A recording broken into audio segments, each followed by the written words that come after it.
Hello? Hello? Can anyone out there hear me? Good. This is the Earful Tower you're listening to, but it's not a typical episode at all. Not even remotely. You know why? Because I did something that wasn't typical at all. Recently. You know, people say that Paris is all about terraces and the Eiffel Tower and walking tours and cherry blossoms. Well, it's not. It's not. It's also about crime. Thrilling crime. Murders. And immersive experiences. I can stop the music now. Listen, this is a different episode of the Earful Tower because I did an exceptionally fun experience the other day, and it was so fun that I wanted to promote it and share all about it. This isn't going to sound a bit like a paid ad, but it's not. It's just one of those things that I really enjoyed doing and wanted to share the story of it. You're going to hear from two guys today, Felix and Joris, two French guys, young guys, and they worked extremely hard to create an experience in Paris. And it's very, very difficult to talk about it without giving it away, as you're going to hear in this episode for the next half an hour. But these two guys, they essentially wrote a detective story, turned it into a live action experience where you get to play the detective. And when you do it, you end up running around Paris, trying to solve a mystery and getting the heck scared out of you along the way. So I did this recently with 3 people.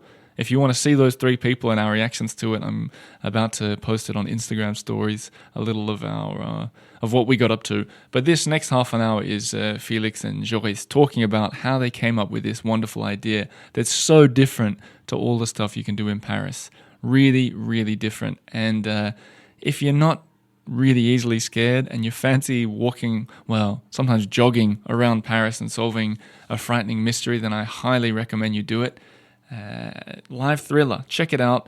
But yeah, you're listening to the Earful Tower, brought to you by French Today, the audiobooks that help you learn French. More about them at the end of the episode.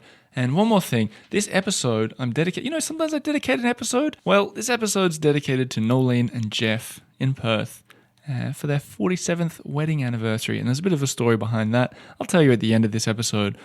But first, I'm going to take you to northern Paris, where there's been a suspicious series of activities, and only one, nay, 2 people can tell you about it. Yes, it's Felix and Joris from Live Thriller in the studio of the Earful Tower. Felix and Joe, welcome to the studio. Do you see I went for the Joe instead of the full? Yeah, I prefer this one. It sounds more American than French. No? What do Americans usually call you? I don't know many American people, so right. I would say Joe is okay. So you introduce yourself as Joe? It depends on the people. When I see dumb people, I say Joe. When I see clever people, I say Joris. I'm pretty happy because you said Joris when you met me. Exactly. Ooh, you look very clever. You know what I was thinking about when you guys came in here? It was my intention to scare you. Yeah. You know, to hide in the studio and scare the hell out of you as a payback for scaring the hell out of me for 2 hours in a row. But then I thought, what happens if something went wrong? Yeah, and what happens if we had planned this and then we've done it? Yeah. We could have done something too. Everything could have gone wrong. Exactly. It could have been horrible. Exactly. Because I'm not a professional. Oh. But you guys are, and so we'll have already introduced you, but just to sort of give the go-over, you guys are the masterminds behind Live Thriller, which is, do you have like the short way of explaining what it is? Perhaps, Felix, you can... Yes, the Live Thriller is the first criminal case to live in Paris. So it's a full adventure, real-time adventure. It's like almost like a video game, but in real. Yeah. Like a movie also. And it's for 2 hours and a half. It's really... It's not a pure horror thing, but it's a real thriller movie, and you live here. So there is a story, there's comedians, actors, they improvise, there are different endings, and you act in real time. Yeah, this is very inspired by American thriller movies like Seven. Also, we like video games. We're very fond of video games like Heavy Rain. I don't know if you know it. It's a French game. I don't know that one. No. Yeah, Heavy Rain is all about thriller. Great. Right. Like all the atmosphere, the soundtrack. Yeah. So we love this, and then we wanted to take this and put it into reality. Right. So. Have you guys seen that? I think it's on YouTube. There's these guys that did, I think it's on Chat Roulette, where have you seen? It's a website, and if you press a button, you get a new, you know what I'm talking about? Yeah, sure. You get a new person on the other side of the world, Yeah. and they did a video game that you could do it sort of live. Have you seen that video? Oh no. That guy would be No. right up your alley. I'll have to send it to you Yeah, guys. yeah. But the Yeah. idea is people are mostly just sitting there on their couch. They click through, and then they find that they're like virtual. They're seeing kind of like what you were talking Okay. about, the video game. It's immersive. Yeah. Yeah, it's, and they go like, the guy's like, "Where should I go?" And they go, "Turn left and check that." So this is not the regular chat roulette thing, no? No, it's usually Because naked guys, the right? regular one is more like seeing the yeah. cock of people. Yeah, no? that's exactly what I assume it's like because I'm not spending my time. Oh yeah, I used to when I was youngest. Yeah, it wasn't as cool as it could have been. But that's not what we're here to talk about. I want to.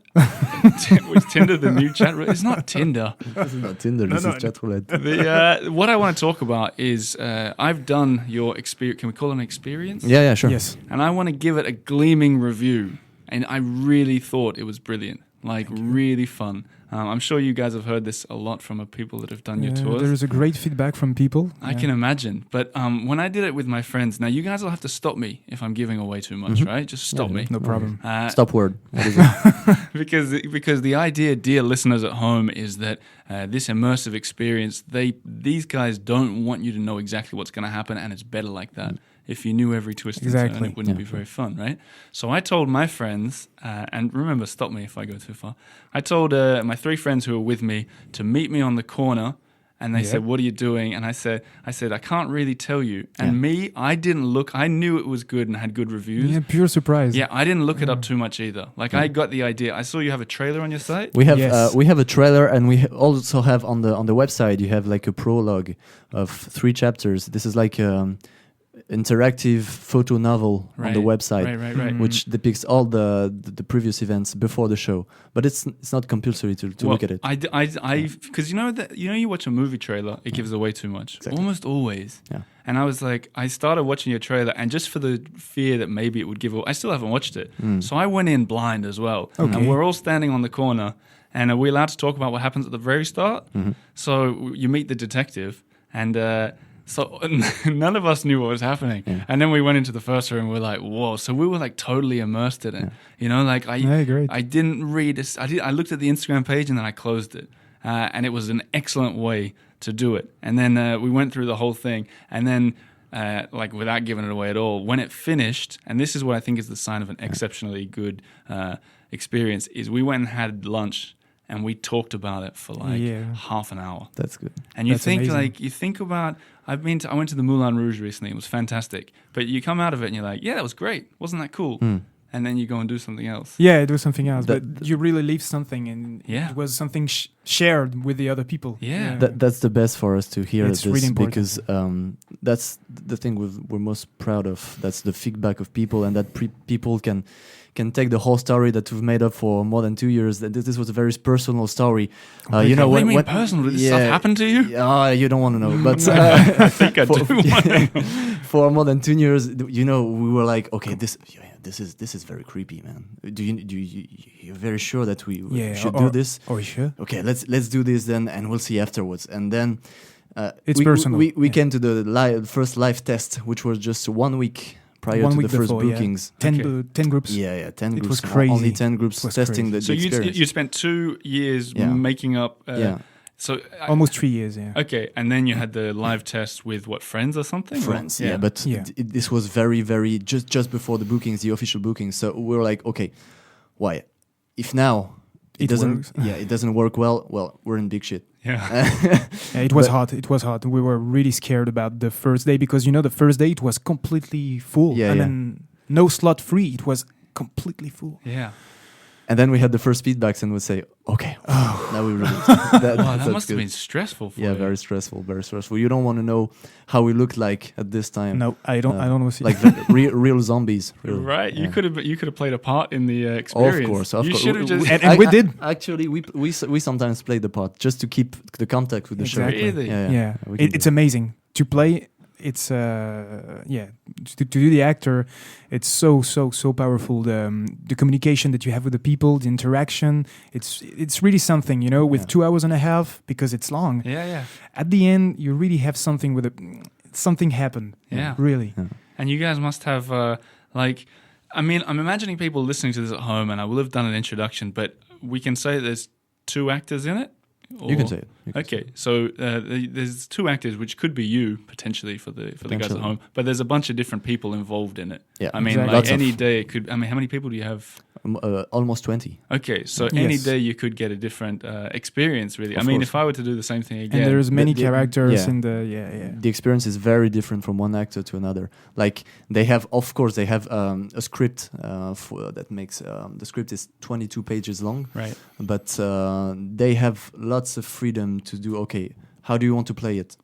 Okay, that's nice. I Yeah, love it. improvisation is a very, very important part I of the love that. of the show. It's Yeah. all the time. I love that. I was talking on this show recently about how important improvisation is to a good Of course. experience. Because when you know that someone's on a script, it doesn't feel. And you know what? In the live theater, everything can happen, and sometimes weird stuff, shitty stuff happens. Like what?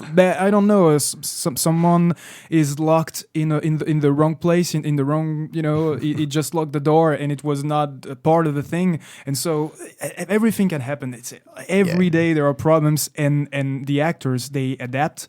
And they play, and they succeed because they never go out of the of the live thing. Right. So it's amazing. Well, that's cool because when I was doing it and when it started, and like I said, I had no idea about it, and we couldn't find one of the things you needed to find, and my head for that at the early point sort of left the game, and I was like, oh, I can't do it, and it reminded me that it was a game. Or that it wasn't real, which is it wasn't real. But anyway, and then the guy was the guy was so good. He must have had it before. He was like, "Don't be afraid to do this." And then I was like, "Oh yeah, I'm back in it again, and this is real." And it just continued along, and it was so cool. But I want to know, how do you guys have such sick minds to think up putting people through this kind of stuff? Well, let me tell you a funny story. When you see people that will see the trailer, they see the old inspector, Richard Niels. Okay, actually, he's my father. Oh, wow. Yeah, he's my father. Yes.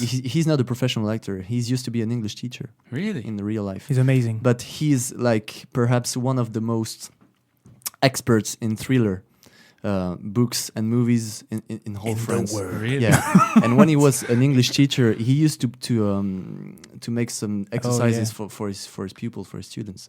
That will be solve the real serial killer case that happened in the U.S., like Ed Kemper thing. As a lesson. Yeah, as a lesson, and you have to guess the mind of the serial killer. Who is he? And then that was part of the exercise. Hang on, you mean he took a real case of a Yeah, serial real case. Yeah. And he taught French kids in English to in solve. English, So what, exactly. he took away a detail or something? He took away details, but not that much. Yeah. Yeah. But And did you have your father as a? No.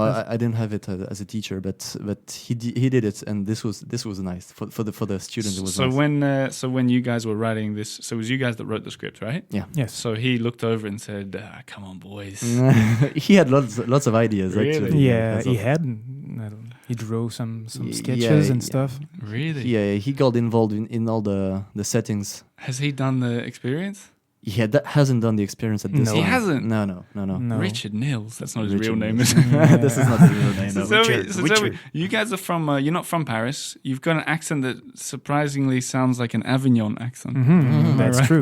Peut-être. Yeah. But we were born in Paris. Are No, you- I was born close to Paris, but I spent my whole But childhood I in am. Avignon. Yeah. Where were you born in Paris? Montreuil. What? This is not Paris. No, that's not Paris. Yeah. That's the but it's- suburbs. Yeah. Sure. I have a theory that there's very, very few people. In fact, for a long time, I had a theory that no one was born inside Paris. Maybe. And then, and then every time I said it in a group, someone was like, Richard "Oh, Niels was born in well, Paris. there you It's go." a paradox. Yeah. Anyway, so you guys grew up in Avignon. Yes. Same school, friends? No. We were 1 hour and a half far from each other, but the third co-founder is my brother Remy. So of course we went to the same school and Right, we know right. each other for a pretty long time. We were friends with Remy, and we were at the music school together. He's a guitarist, also he's a great musician, and so it was like 10 years ago. More. 13 years ago. And then so I knew Joris because When you I was a kid, actually. Right. Yeah. And so we had our first, I don't know, adventures together. Like we were doing, hiking and, going to the mountains and having crazy stuff. But it was the beginning. Yeah. This was the beginning of Bottle Life. Right, yeah, right. that's we used to go hiking in the mountains at night. Looking at for nighttime. bodies. Looking for I don't know, for thrills actually. Yeah, for thrills, emotions. And it was at this time that we said, okay, hey guys, let's see. What would happen?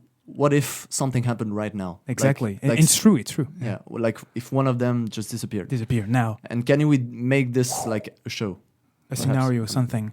And it was the first moment when, we really started to... It was just pure ideas. It was not the concept that we have today, but even, it was the first emotions. And the life thriller is a kind of a following concept of this, our adventures. And yes. So let's talk about, because I like to say sometimes that as lovely as you guys are, Felix and Joris, Thank you. that the other guest in the room is Paris, right? Yeah. And I'm interested how Parisians have reacted to an experience such as this. Is this the kind of thing that Parisians like to do? Yes. Thanks to the all the immersive community. This was very new for Paris. I mean, because when you think about Paris and entertainment, you think theater and opera and sitting on the terrace smoking 3 cigarettes at once. Traditional theater. Yeah. It's more used in the US and perhaps in the UK too, in London and New York City. Actually, there's more like an immersive theater community. Here in Paris, there was no immersive What does that mean, immersive theater community? Well, this is something. This is blurry, actually. Yeah, this is like taking the theater out of the stage. Right. Okay. But we come from a video game background. Actually. Yeah, it's not really the. We don't come from theater, so but there's a part of theater, of course. But there's a little part of everything, games, theater, immersive theater, shows. It's a mixture of cinema. Parisians were used to escape rooms. So that's the thing. Since I've been talking to people about, I'm still talking about this event, and it's what I really like about it is I like to tell a good story, and it's a good long story that people are captivated by just hearing it. Like you don't. It takes like 5 minutes just to give the gist of what happened. Yeah. And that's a good story. I always think a good story is one where it has follow up questions, which this one does. That's what we think. Yeah. Right. Yeah. We always start with the scenario.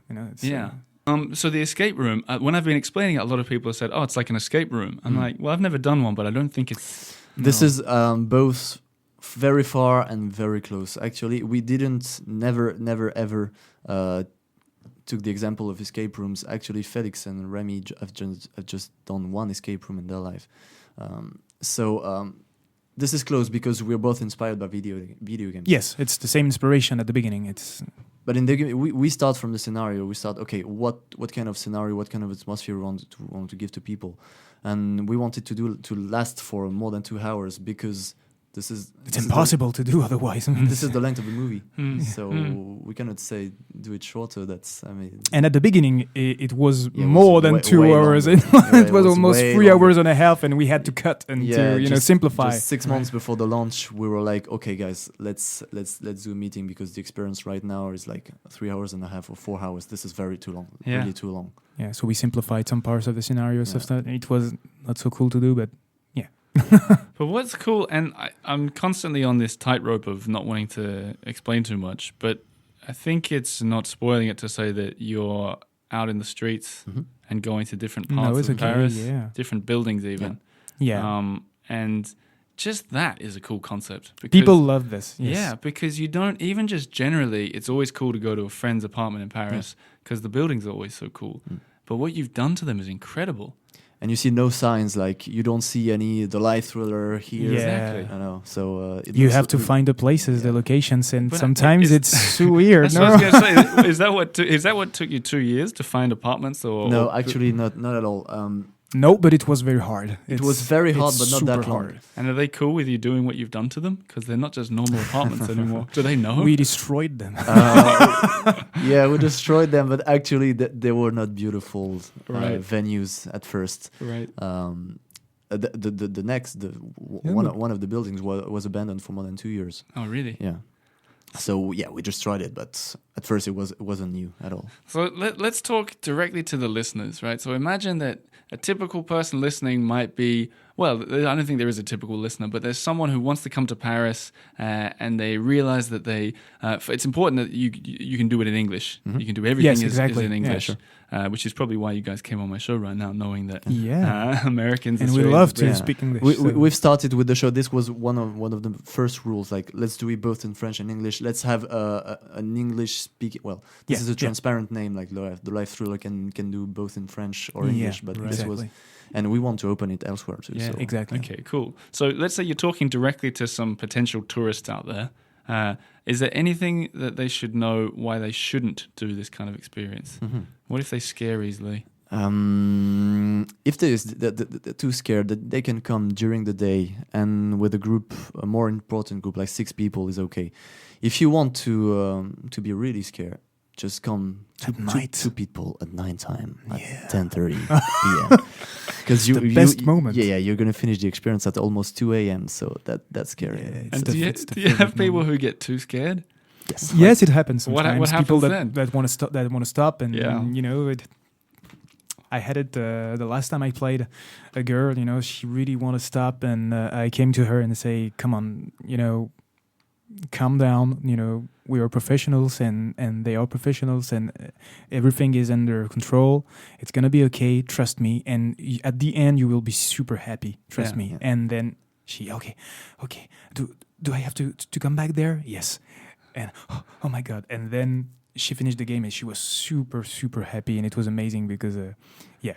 So it happens sometimes, but you can always, Yeah, you can always catch up, and the actors are very good. So they're amazing. They don't lose their part. They stay in their part and they say, okay, yeah, I'm coming with you. Yeah, stay here. What about can they? The crew is amazing. Could you? I agreed. The 2 guys that I had were brilliant. But could you email ahead and say, I want you to go super scary on me? Do people do that?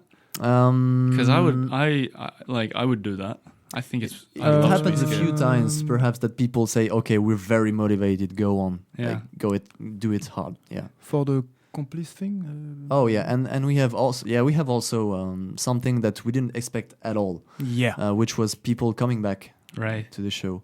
So we've made it something like an alternative ending for them. That they are part of the show. They are. They can come back as a part of the thing, and they interact a bit, and they have bonus events, and they love this. Yeah, like an accomplice. Yeah. So essentially, if I were to do it again, and I could bring like my brothers or something, it's okay. Exactly. They don't listen to the show, so they won't know what we're talking about. And it's a free ticket for you.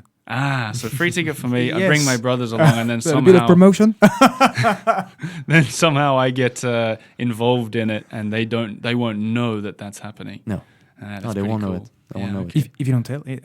That's all right. Like I said, they won't be listening. They don't. What about what was my other question? Oh yeah, I had a funny thing happen when we did it. Is one of the people that were on my team is a guy from Brittany. Yeah. Very docile, friendly guy, and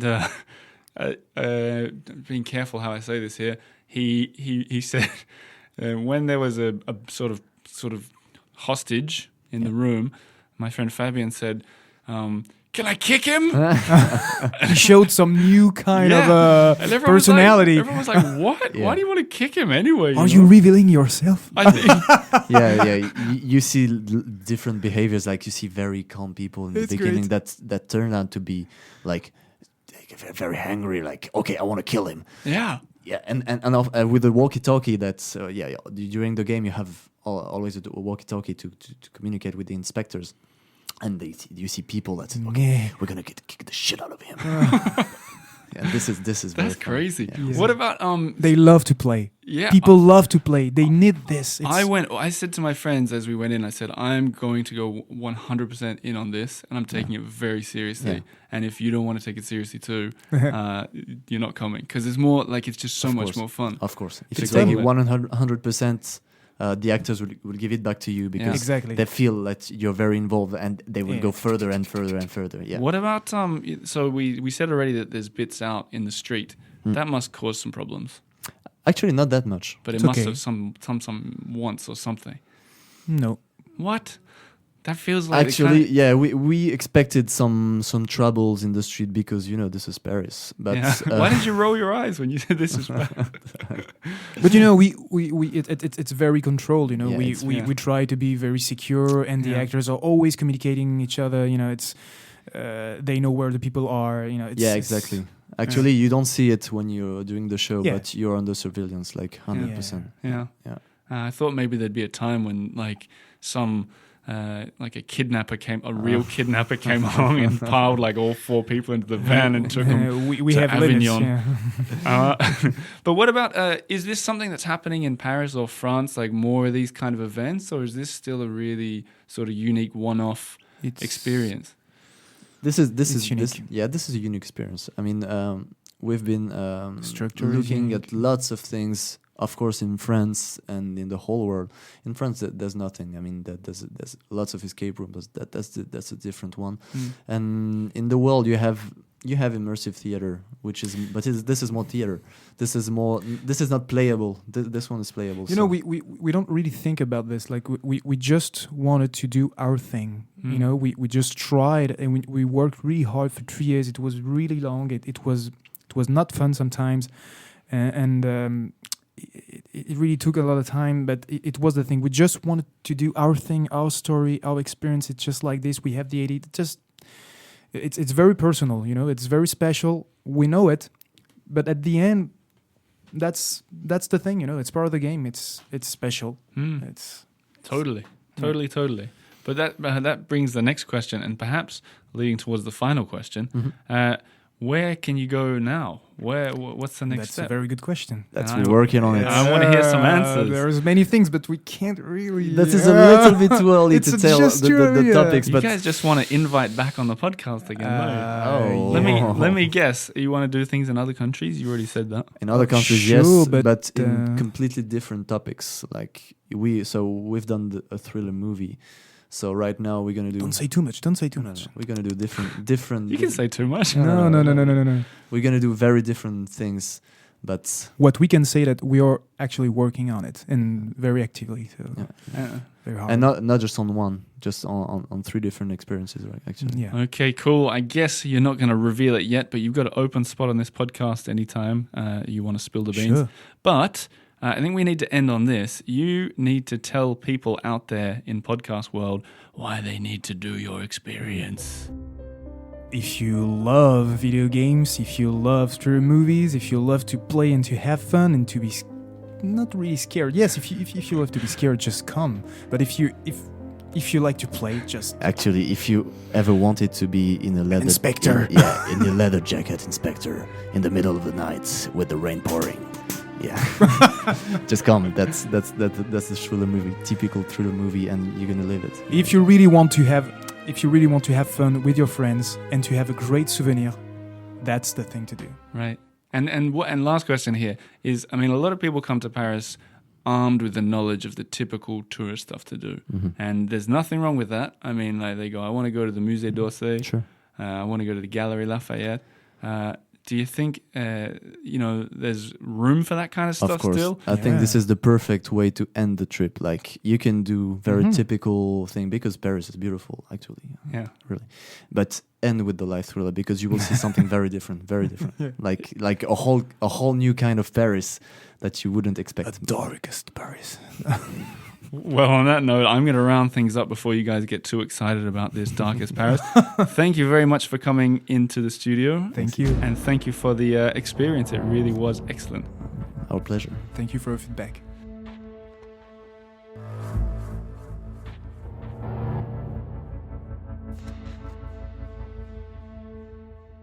Well, there you have it. That was Felix and Joris from Live Thriller. I told you I liked it. I really enjoyed it, and I highly recommend it, especially if you want to do something a little bit different in this city. It's really worth it, and if you're anything like me, you'll sit down and talk about it with your friends afterwards and have a memory for life. Anyway, I'm going to talk a bit about French today, but I'm also going to talk to you about a funny sort of story, an email that I got the other day. I'm loving reading out these emails. I might become a regular thing in the place of where I used to read out the reviews. But listen to this. Hi from Perth, Australia. This is an email I got a couple of months ago, actually. Hi, Oliver. I have a dilemma, and I hope you can help me. last year, my hubby and I bought tickets to a Lorena McKennett concert in Paris for April 6th this year. Unfortunately, we're not able to get there from Perth, Australia. Wondering whether we can give them to you and whether you and your lovely wife could use them. If you're not familiar with Lorena McKennett, I've attached a YouTube of one of her songs. She's a Canadian. She's Celtic music, or Celtic, if you prefer to pronounce it that way. It's a sit back and enjoy the music, not a head bop and banging affair. Let me know if you're interested. P.S. Loving the podcast, all the kind of usual stuff. So I responded. I said, yeah, we'll take the tickets. Sounds lovely. I'm not much a headbanger myself. So she sent me the tickets. I'd never heard of Lorena McKennett, although I do like a bit of Celtic music. I love Enya, and I love the Boston Celtics, the basketball team in America. So the night came around, April 6th, it was just the other day, and got ready, went to the show. I was about to dress up in my Larry Bird Boston Celtic jersey, but Lena said that would be inappropriate. Fair enough. We went to the show, sold out. I went to a new theatre, the Salle Pleyel, I suppose it's pronounced. Really great show.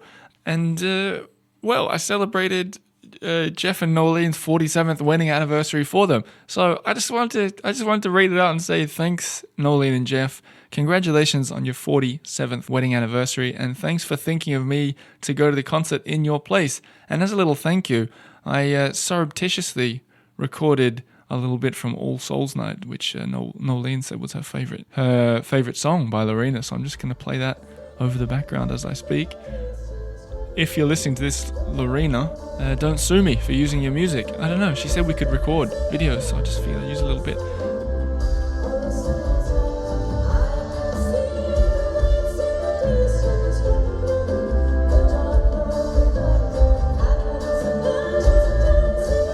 Anyway, just a fun experience. Love sharing that. Love getting your emails, especially when it leads to me seeing and doing different things in Paris that I wouldn't usually do. But anyway, back to the sponsor of the show, French Today. And, as I'm reading this to you on a Monday in Paris, I've just recently got off the phone with Camille, the teacher from French Today, where we were recording this month's bonus episode. It was great. She's not just a teacher, she's kind of like a mentor. She's kind of like almost like a psychologist. For after we did the conversation, we got chatting about sort of where I'm at with my French and the things that I think are difficult for me, and you know the struggles that I go through. And she was, I guess she's thought a lot about this kind of stuff, and she had really good advice. Some of which you're going to hear in the episode that I release on an upcoming Thursday bonus episode. But in this little segment, I'm not going to read out some of the things that I've learned. I'm more going to talk about how I've noticed repeating the audiobooks as I've been listening to them, how I've noticed it's changed. I don't know, it's flipped some kind of switch in my daily life in French, because often, and I don't know why, I've been here for 4 years, often I prefer to switch a conversation to English when I'm in France. I know that's a naughty thing to do, and it's not going to help me learn French, because even with French people, I mean, so many French people speak better English than I speak French, so I've often been very comfortable to just be like, I'm from Australia, I don't know, do you speak English? Oh, great, let's speak English. But in the past couple of weeks, I suppose, this little switch has been flicked, and I'm just speaking French with everybody confidently. And I would wager that it would come from doing all this repetition of the audiobooks. So yesterday or the day before, I met a new neighbor moving into our building. He was moving in. I just went up to him, started chatting, speaking to him, and then I had that moment where I said, I'm Australian. I actually said to him the line that I've mentioned in this podcast before. I was like, sorry, I speak French like comme une vache australienne. And he laughed, and usually I'd switch to English after that. But no, this time I stuck it in French. He goes, no, you speak great French. And we just continued. And then when you've met someone in French, it tends to be much more comfortable to stick with French every time you see them afterwards. So the audiobooks, what I notice as a really tangible effect is that you when you use them, you get repeating. You get used to speaking French. You say things again and again. And it's just like language is kind of like a muscle. And when you stretch it a lot, you get used to using it. You get stronger. You get better. And so what I really like about the audiobooks is when you're reading it and you're repeating this stuff, that muscle's getting regularly stretched. 15 minutes a day if you can manage it, which is what I've been trying to do. And it'll flick a switch for you, I think. So the deal is with French Today is if you sign up using the discount link, the code, the coupon, whatever you want to call it, if you visit their site, frenchtoday.com/earful4, and it's a 4 because it's the 4th month of 2019. If you're listening to this in May, use a 5. If you're listening to it in June, use a 6. And they'll automatically, the way it works is it automatically takes a 10%, further 10% off whatever you decide to purchase. And then that way they also know that people are visiting their site and buying their audiobooks, and maybe they'll sponsor the show forevermore, which would be very handy for me. So buy their audiobooks. It helps me out too. And another thing is, what I wanted to bring up with you guys, send me an email with your thoughts, is Camille brought up this idea of potentially doing some kind of lesson episode. Maybe I'll do it just for Patreon supporters. Maybe I'll do it on Facebook. I haven't figured out even whether I'll do it. But the idea is she wants to give an example of her teaching a student like me, and my she'll just teach me and see where I'm at and correct me and guide me the right way.